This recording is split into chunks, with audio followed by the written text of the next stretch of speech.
Welcome, welcome, welcome.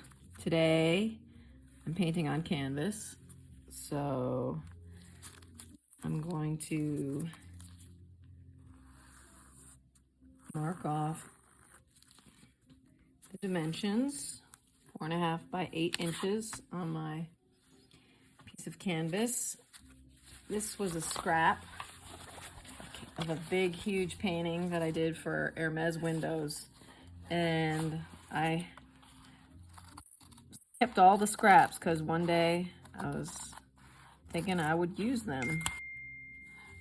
I'm wearing these more waterproof gloves today because I want to make something with my messy palette. Look, all that nice flash blue paint fell over. Here's that little palette that I made for that little rock painting that I did. See what I can do with these colors and what's left.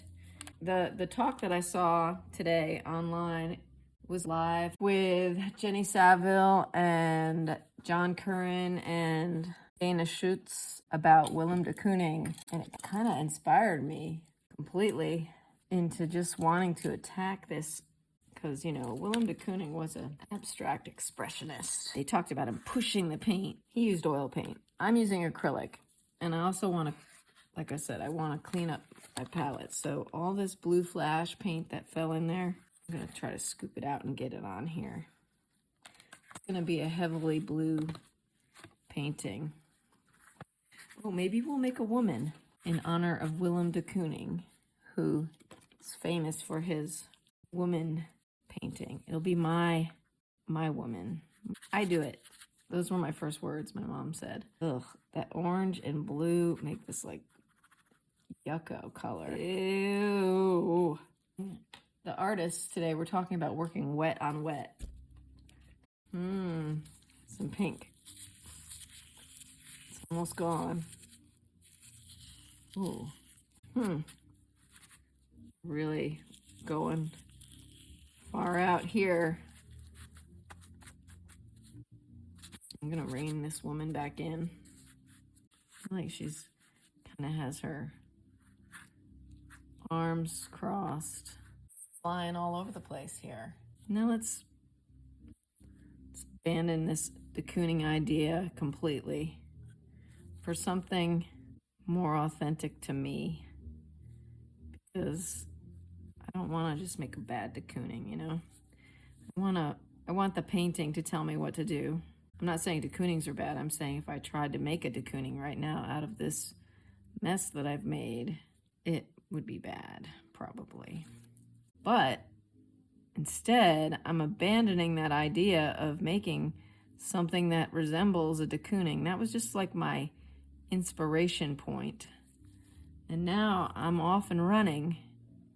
I've got this great space to create in. I chose to do it on canvas because high art is associated with canvases instead of paper. I learned in the talk today.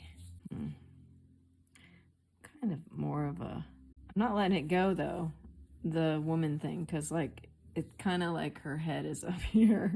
That's sort of like I'm still thinking about that painting, that woman painting, where it's like kind of crazy like that. Another thing that I thought was interesting in the talk that I listened to today, you can check it out. It's posted. The painters were talking about doing bad paintings and just accepting that you're going to do a bad painting sometimes and moving on and not getting obsessed with making it so, you know, you can live with it. This painting is kind of beyond my comfort zone for sure, but that's cool. I'm enjoying it. Oh, I know what I'm gonna do. See, I abandoned the idea and then I went right back to it. Sort of went back to it. I'm gonna need a lot bigger canvas to clean up my palette.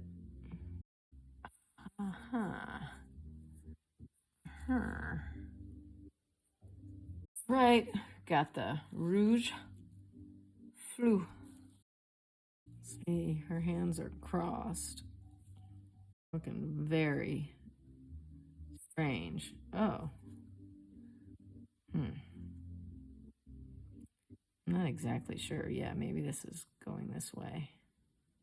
John Currin was talking about de Kooning's white from the 50s, like stabbing through stuff, cutting through. Like if it was a guitar solo, he said, or a temper tantrum. Oh, man. About destroying brushes. Totally relate to that. What about her legs? Maybe she's on her knees. Too gray. That's her legs. She needs some... Oh, man, this pink is really watery. See what's happening? She's kind of like on her knees. Whoa. Pretty wild. What is she doing in this position? She's...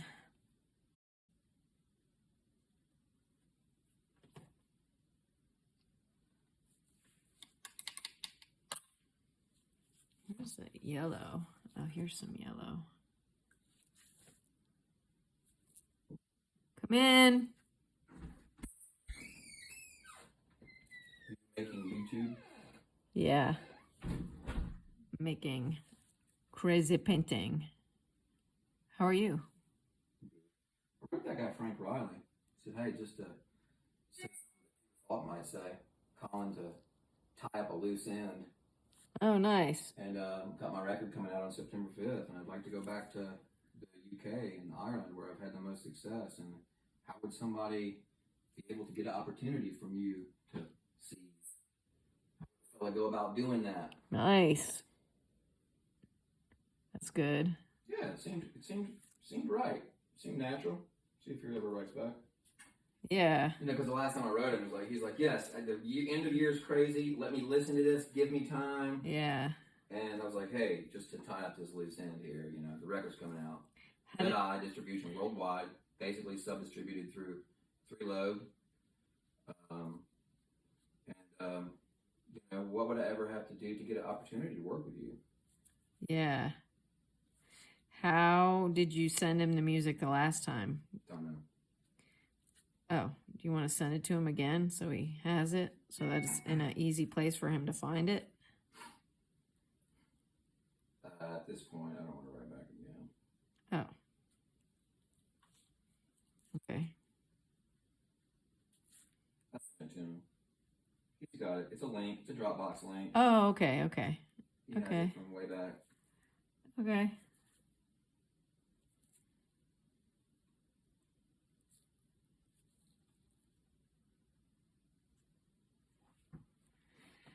Okay. Yeah. I thought it'd be fun to, I could probably do a solo thing here, or, do some solo, Uh-huh. Go to Europe, I can get Dan and maybe take Steve and Yeah. Ryan. Uh-huh. I can be ready to do some solo stuff, I think. But I think I've got enough piano stuff. Just go and play piano. Yeah. Cool.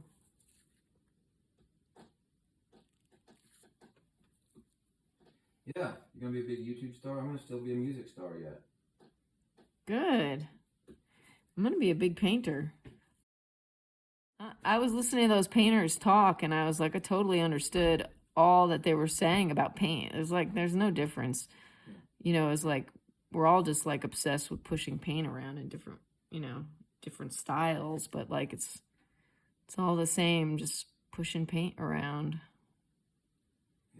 Knowing like how to hit a C note, but making different songs with those notes.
like Tina Turner hair.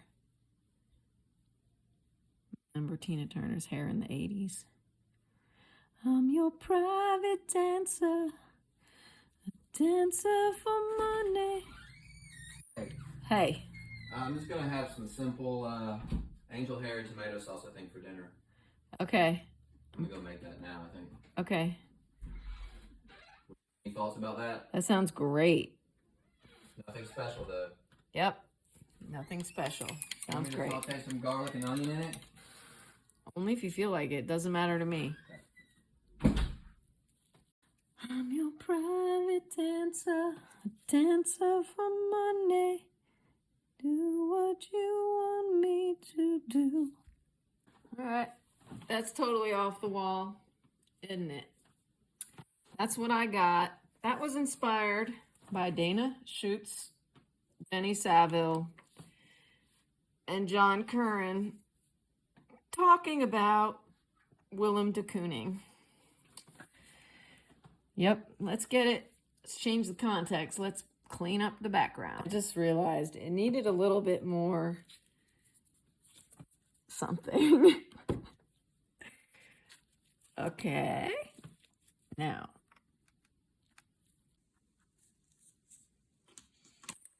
I'm your private dancer, a dancer for money.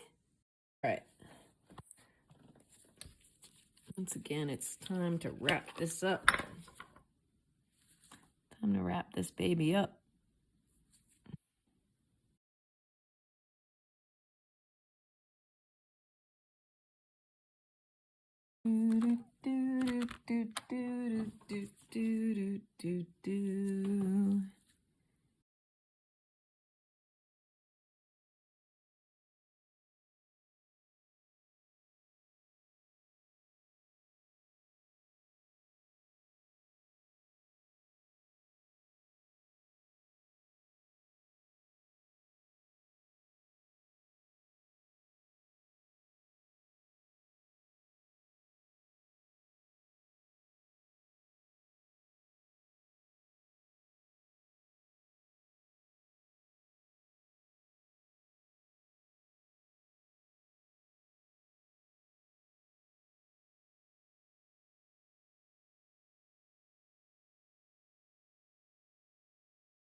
Too obvious. Maybe a buttocks. A little bit of a buttocks. Maybe this is the buttocks. Maybe the buttocks is up here. Maybe this is a buttocks right here. Some very, very beautiful eyelashes. Like figurine style, little eyelid.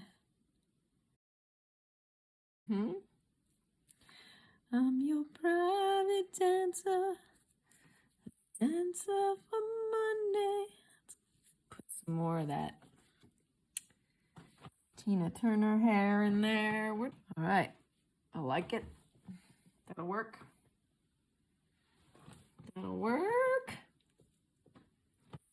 Okay. I really have to finish this. I'm having trouble with my phone, but I just restarted it, so maybe it'll be better now. Okay, I just wanted to add a bracelet real quick. Like a bracelet like here. Like a nice gold bracelet. Hanging down. Maybe it's two rows of some kind of, oh yeah. Nice.